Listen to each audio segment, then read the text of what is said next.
Everybody, welcome back to our episode of FSi DFS Fantasy Baseball Picks. I'm Schmeger 31. Just got done watching the Indiana Pacers and Knicks game. Looks like it's gonna be a great series. So exciting there. Um, Tuesday we have an 8 game slate, maybe a couple showers here and there, but I don't think it's gonna be too bad. I actually kind of like this slate. It's got some pitching options, got some bats. It's gonna be hard to put both together just because the bats are priced up so much. So let's talk through it and look through everything, and we'll see what we can figure out. So first game we have is Houston going to Yankee Stadium. So weather there is going to be about 70 when blowing across the field 8 miles per hour. So you have Justin Verlander, who's been okay to start off the season. Nothing like super. Strikeouts are down a little bit and giving up a little bit of hard contact. So I don't love the matchup here. I think he's still getting his legs underneath him. So I think at that price point, he's more of a GPP than a cash play for me.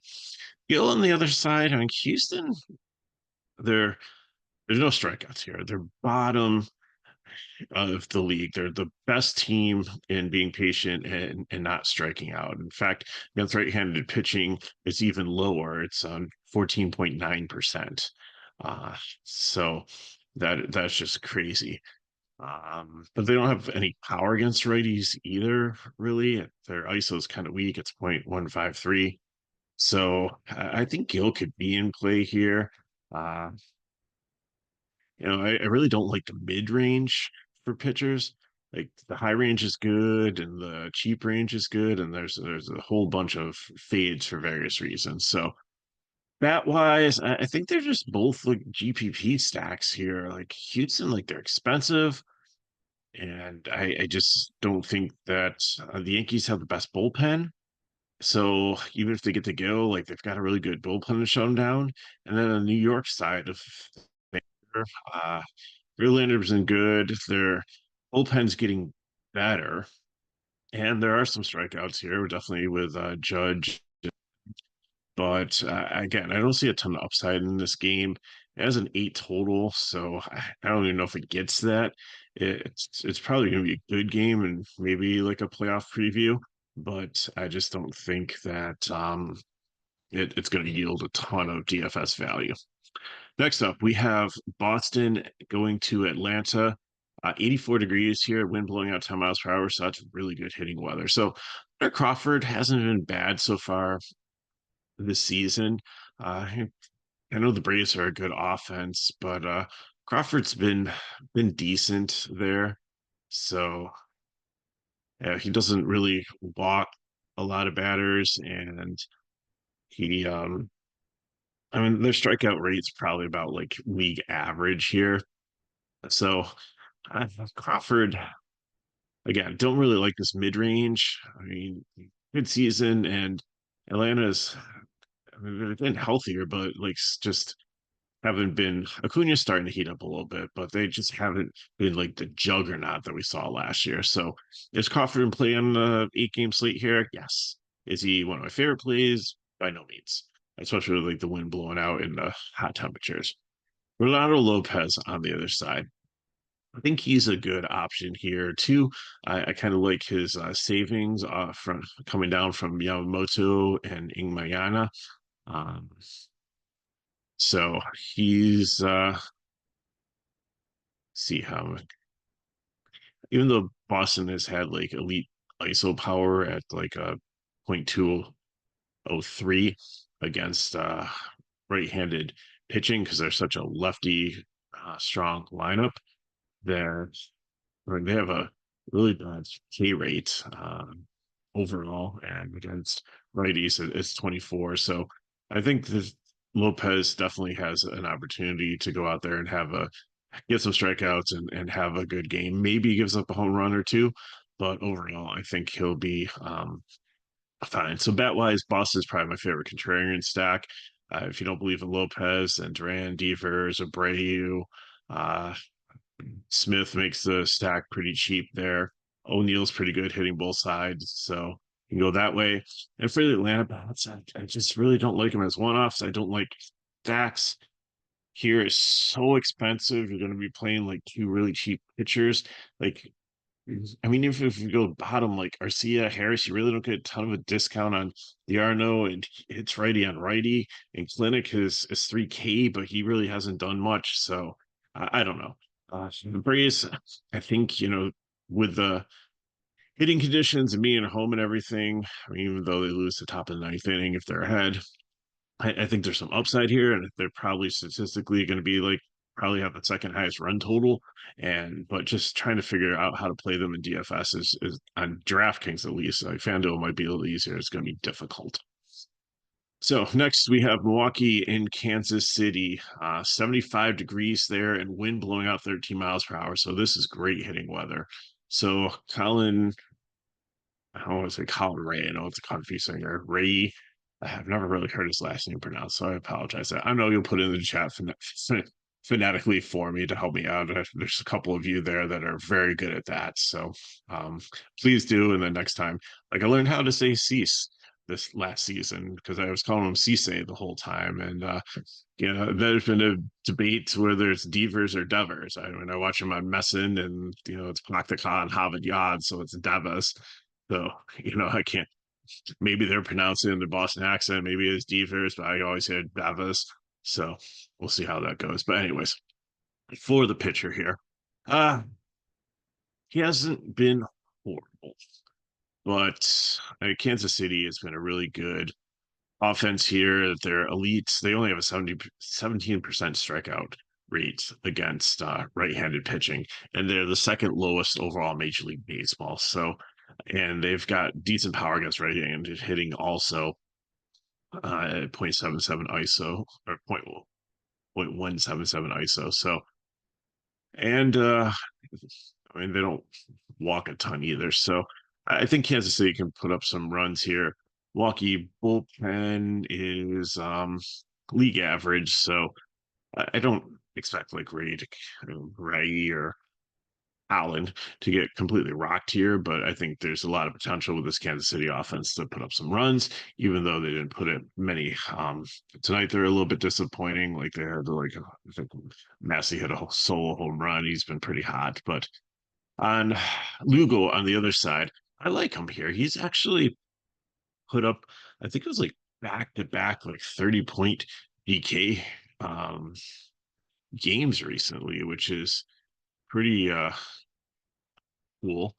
Uh, you know, you might, if you remember him, it's Mets day when maybe he like struggled a little bit, like that could be maybe like a little bit of a deterrent, but I think that he's been pretty solid here. So let's see here. 160 ERA, 5-1, 31 Ks, 31 points against Toronto, 34.8 against Detroit.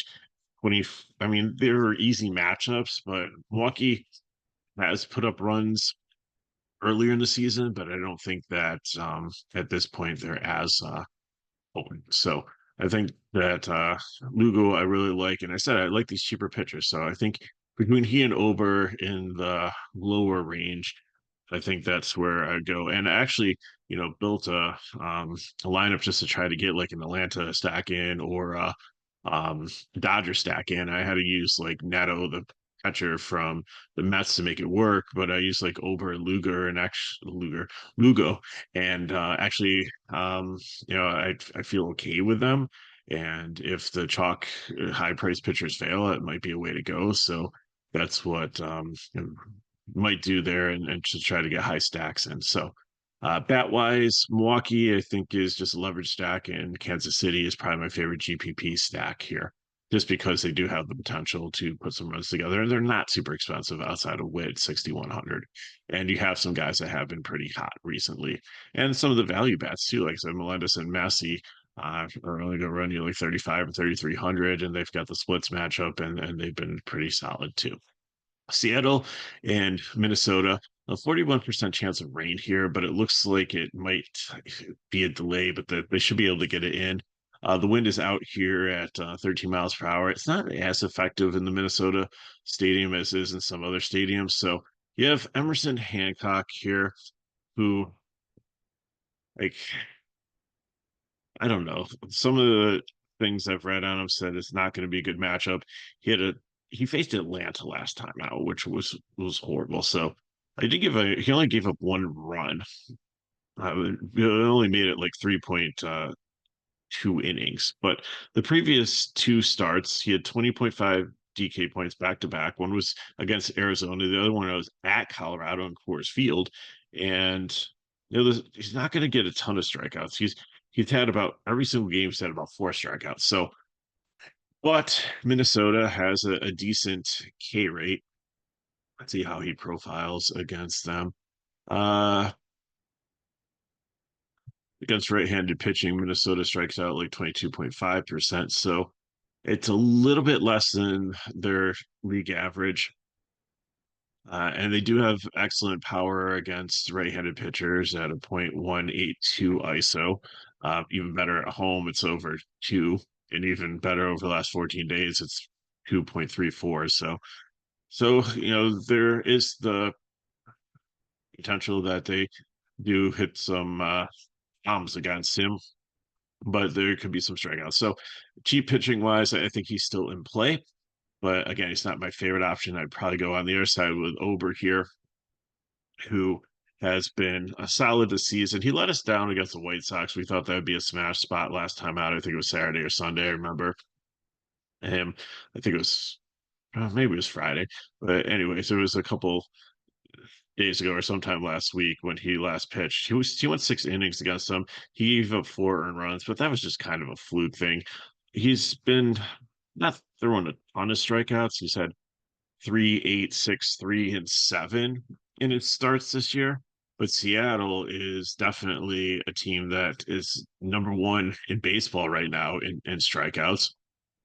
And when you go up against right-handed pitching, they go up to a 28.7%, which is, almost a point higher than just their average of 27.9%. So I think there's definitely some strikeouts here for Over, and we definitely can pick on him. I know it didn't work out um, as well.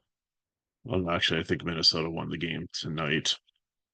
So, but still, bat wise, I think um, Seattle or Minnesota, however you're playing it, if you're not using the pitchers, or they're probably your cheapest like fill-in stacks here too, because if you think Over, he does have 4.55 ERA. So, and again, and most of it was against the White Sox. He was decent in most of his other starts, but again, he faced like Detroit twice and the Angels, so not really good quality opponents, and he still gave up 2 runs to the Angels. So not really many home runs this season. Just the first his first start, it was like horrible. He scored negative 17 DK points, and that was against Kansas City, and he gave up 3 home runs in that game.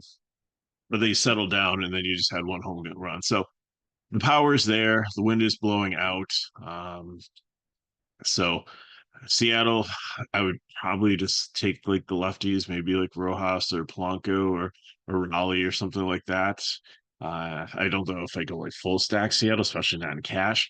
Minnesota, I think you can use some of these bats to make it work. Krylov should lead off. Julian's there. Like everybody's like in the 4K range. It's really nice. Larnach, Castro's been solid recently too. Even Santana, even though he's sitting down at the bottom of the lineup, has been pretty useful. So there are some value plays there to try to make your lineup work. Next up, we have San Diego going to Wrigley. This one has about 50% chance of rain, wind blowing out 9 miles per hour, but it does look like this one is not enough rain to rain it out. So this one should be good also. Randy Vasquez, I'm not touching. Probably not going to have a good one. The Cubs actually against like right-handed pitching have only a 22.7% K rate. So I mean that's league average to good. Uh, but they've been walking a lot against over 10% on that. Not a ton of power, but with the wind blowing out a little bit, that might help things here. Himayana here is like just been such an elite pitcher, and the only reason I have him ranked third is only because I just if the weather is going to be an issue and the wind blowing out. It's not because I fear San Diego, even though San Diego can have a decent offense at times. And they brought in Rays as like a table setter there and to try to lengthen that lineup. But Imayata has just been amazing this season. Just with a .78 ERA, like his ERA is below one. It's just crazy good. He's 5-0, 35 Ks, a .75 WHIP. He has just been a machine, and and he goes deep in the games, like 6 or 7 innings. So I expect nothing less unless the weather is an issue. Great play if you can get to him, but I think you just have to, if you want to get any bats in good spots, it's going to be hard. But San Diego would definitely be just a leverage stack. But these Cubs make a really, I have them as one of the top stacks, and they're pretty affordable here too. The most expensive one is going to be Morel at 44, and you don't even have to use them because there's other third base eligible plays that you can. So just like Horner, Talkman, Hap, Bush, Swanson, you're averaging only about 4K per player there. So wind blowing out against not a good pitcher. San Diego bullpen is in middle of the road, so it's not like they have an elite bullpen to shut them down after that. So I think Chicago bats can make a lot of things work here also. So Mets and St. Louis, Jose Butto and Miles Mikolas. Butto, I think again you can. Again, I don't really like this medium range, but he's got a good matchup against St. Louis here. There are some strikeouts in the lineup usually, even though they don't show up here in the top 10. Let's see how they are against they're average against right-handed pitcher, 24.1%. So I mean that would make the chart, because that's overall like right and left. So they would be top 10 teams to target for strikeouts against a right-hander. And Buto, let's see how he's done. Well, he already faced St. Louis, and he only had 8 DK points. He went 5.2 innings, gave up 4 runs, 2 home runs, 3 walks, 4 Ks. So that could be a little bit concerning. Again, I said I don't like this medium range. So I maybe I could make have St. Louis in the cheap one. Maybe they make them besides Contreras, so they're not bad. But they're more expensive than the Cubs. So Mikolas on the other side, I'm not touching. 5.68 ERA. He is just not a good pitcher. Just doesn't have it. Even though we've seen some pitchers like hang along around like way too long when they shouldn't. They were guys that like Maddox will go around for like ever, and I'm just trying to think of some. I mean, Frasco's still around, but they just Bartolo Colon is probably the one I'm thinking about the most. Not towards the end of, but he figured out how to become a pitcher and just to throw like junk in like the 80s and he was still able to like be successful and pitch to contact and things like that. Mikolas does not do that. He is just not a good pitcher. So I think the Mets can definitely put up some runs here. Weather-wise here, there's no rain. It's 82 degrees, so it's one of the warmer places, and the wind's blowing out 11 miles per hour, and that really helps at the St. Louis ballpark. So love the Mets here as probably a cheap stack. Alonso got the night off. He should be back in the lineup, I believe. But still, even if you don't use him, like Nemo, 4,500, Lindor, 4,800. JD Martinez is back and has been doing okay. Beatty has some power. He's only 29.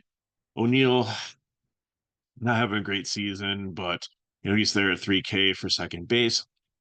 And Nito, I'm probably playing in every single lineup I have because he's probably going to be the cheapest catcher to start. And he does have a little bit of good BVP versus Mikolas, and he's only 2,400. So that opens up a lot of things. On the St. Louis side, like I said, Buto just faced them and didn't do well. So Donovan is in play. Arenado's been hot recently. Contreras at 53. It's a little expensive if we make it work. Newbar's moved up in the lineup, but he's just not been hitting super well recently. Burleson's there, Gorman, Carlson's back as a switch hitter. He's only 2,400. So there's some options here for St. Louis to work in as cheap pieces, or if you want to do like a mini or full stack of them, that works. Coors Field, we have wind blowing across the field, maybe out at 23 miles per hour, which just causes chaos when balls hit there when they hit those like swirling winds that are moving at like 23 miles per hour. So that just really helps hitting. So, but Kyle Harrison, I don't really hate here because sometimes I have seen Colorado struggle at home. So Harrison at Boston, which is not necessarily a pitcher's park, but up 17 points. He was really good against Pittsburgh, struggled a bit against Arizona and Miami, but had a really good game against Washington. So he's getting about 7 strikeouts a game, and Colorado is number 2 in strikeouts overall. And against left-handed pitching, they're a little bit better, but they have like no ISO. It's like 0.132 is one of the lowest ones in Major League Baseball.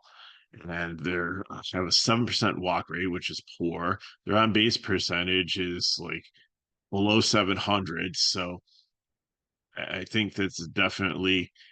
Um, and the other thing too here is that he's not a reverse splits pitcher, but he actually has done better against righties than lefties. Like his batting average against lefties is for Harrison is 0.296, but it's 0.228 against righties. And he's given up more home runs, walks, and he's actually K'd righties more than lefties, which is, again, he's not a complete reverse switch pitcher, but if they load up with righties in this lineup, which it looks like they're only going to play um, McMahon and Blackman as lefties against them, then I think this is going to be a great spot for Harrison as a sneaky play in a GPP. Hudson on the other side, I'm absolutely not touching. 0-5, almost a 6 ERA. He should get beat up, even though the Giants' ISO hasn't been great and they haven't been hitting with a ton of power. They're starting to put it together a little bit. So bat wise, uh, and here's the thing too. We always have hated the Giants because they mix and match, but Colorado has one, and now they did have Monday off, so the full bullpen should be at their disposal. But they only have one left-handed relief pitcher in Beck, so I don't think you're going to see as much. And I believe almost all the pitchers that are starting against San Francisco are righties. So this week, when you see San Francisco playing at Coors and you see like Wade in there, or you see like Yastrzemski in there, and you worry about like, oh, are they going to get pulled because of the split and mix and match? I don't think it's going to happen as much because Colorado, and if that goes out and pitches the first game and like goes for a while there, and they use them, like that just makes the chances even better. So those are things to pay attention to. Is like, what is the handed mix of the bullpen? So these teams that do platoon players and have pinch hit risks quite often isn't a chance to take advantage of it when you know that they don't have one type of handedness in the bullpen to come out against them. So the starting lineup should stay intact longer. Plus, they're on the road, so they should get 9 innings. So Lee, Wade, I mean, they're not really priced up that bad, like for Course. I would be hesitant in playing Solaire. He has been out with a shoulder injury or hamstring or something, and it wasn't illness like some of the guys here. He's actually been injured, so he's supposed to be coming back, but I don't know if he's going to be 100%. So I'm not going to pay the highest price for a player unless I see him like play a game. Plus, he doesn't have the split, so I'm out on Solaire, but Lee, I'm okay with. Wade, I'm okay with, especially at 4K. Conforto, I love. Chapman, I'm okay with at 5.2. Estrada's been better recently. Yastrzemski actually cooled off a little bit, but he's been pretty good. But I really like Sable as catcher. So if you're not dropping down to Nito at 3,500 in Coors Field with the split, like Sable, when he came up last year or the year before, I think he's only in there now because I think Bailey got injured as one of their catchers, so they needed some more depth, but he was like hitting the ball really well, hitting for power, and I thought he was going to be a future star, but it just like they were just so loaded with catchers. It wasn't Bart in there. Or they did cut one of their catchers recently. They just had like a log jam of like it was like year after year, like all these catchers came up at the same time. and of course there wasn't enough room, but they all had like periods where they were doing really well. So I think this is a good spot for him. And Ahmad, I never play him. He's a really good defensive player, but he's not a great offensive player. On the Rocky side of the ball, again, uh, I don't really like anybody here. I think people are going to look and load up on the righties, and in a GPP, I'm fine with that.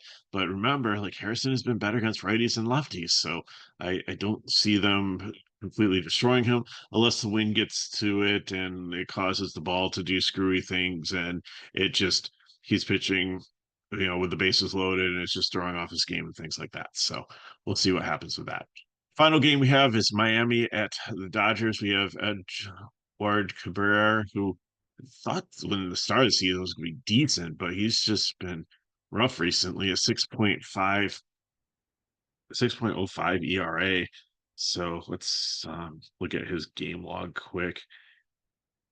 And there's no way I'm playing 8,700. It's definitely a fade for me. So first game we had San Francisco, he had 28 DK points. After that, it was 17.3, 4.2, and 14.8. So, I mean, he got beat up by Washington. He's had 4 earned runs, 5 earned runs in the last couple games, giving up home runs. So definitely another smash spot for the Dodgers if you can afford them. Yamamoto on the other side, it's the same thing as Imanyanga. I like his I have him number one just because the Marlins are in sell mode here, and Jazz, their best player, has a shoulder injury, so he hasn't been. Bell's just coming back, or Berger's just coming back from the IL, but he's righty on righty here, so there's really not a ton of power. And let's see how he profiles here. So, Miami doesn't have a ton of K. They've been 23%, so around league average. Not good, not bad. I mean, they're good overall, but against right-handed pitching, they're a little bit worse than normal. So there should be some strikeouts there, but there's no ISO. It's one of the lowest ones on the slate here at 0.39. In the last 14 days, their ISO has been 0.121. That is so low. They're not walking. The walk rate's under 8%. Their on base percentage has been below 0.7. It is they're tanking again. They're just losing it. So Yamamoto should have a masterful game here. He should get the run support. He should get some strikeouts here, and he should just cruise. Again, if you can afford him, free play. Love it for cash games. But I don't know how I can get him in with bats and play any of the really good teams unless I'm using a Chicago Mets stack or something like that, which is not bad. If you want to pay up for pitching and get there, and then you have solid SP2 options with Lugo and Olber, then that's fine. But the bats are so expensive, it's hard to stack the Dodgers. Betts at 6.4, Otani at 6.5, Freeman, who's really been kind of cold this season at 56. Will Smith, I like him better against lefties at 5K. Muncy had the 3 home run game, so he's heating up a little bit, and he's only 46, so I like that. But Outman and Lux, they're both hitting under them 200. I think one's like 147, the other one's like 161. Like a couple home runs here and there, but I don't know what. I mean, Lux got injured last year and is coming back from that, and Outman was like such a tear last year, kind of like what Padres is this year, and Pages, that's how you say it. Is someone that I like to throw in my Dodger stacks, whether he's hitting it right or lefty, because that guy just has talent. And again, it's the same thing we saw with Outman last year, but Outman just kind of like, I don't know if they got a book on him, figure out how to pitch him, if he's overthinking it, if there's an injury or something going on, but he just doesn't have it. And Lux, it just doesn't either. Um, Teoscar Hernandez is in the lineup too, usually, but righty on righty, I don't really like him. I like him against a lefty. So Dodgers, if you can get to them, are great, but it's really kind of hard to do. So let's look at the builds and get you on your way for your day.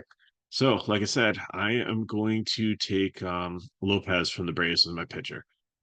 I just like the savings there. I think there's some K upside against Boston. They should get the run support and should have a good game. But if you can get up and you can find the extra $1,000 to get up to Emiliana and the weather's good there or Yamamoto, then they're both fine plays there too.